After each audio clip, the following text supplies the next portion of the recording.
राष्ट्रीय महामार्ग प्राधिकरणाने वाहन चालकांसाठी मोठा दिलासा दिलाय। आता पात्र टोल प्लाझांच्या 20 किलोमीटर परिसरामध्ये राहणाऱ्या नागरिकांना राजमार्ग यात्रा मोबाईल ॲपद्वारे घर बसल्या स्थानिक टोल पास घेता येईल। या पासमुळे संबंधित टोल प्लाझावरती एका महिन्यात अमर्यादित प्रवास सुद्धा शक्य आहे।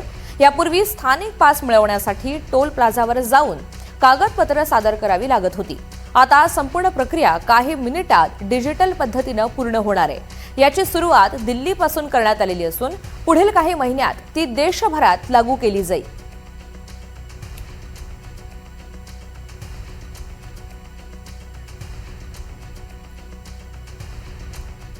आणि आता राज्यातील इतर महत्त्वाच्या घडामोडींचा वेगवान स्वरूपात आढावा घेऊयात। बातमी तालुक्याची, बातमी जिल्ह्याची या आमच्या खास बुलेटिनमधून।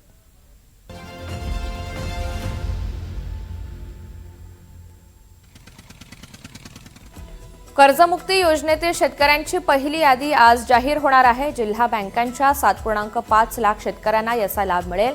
आषाढी एकादशीच्या दिवशी पात्र शेतकऱ्यांच्या खात्यात पैसे जमा होतील। महाराष्ट्र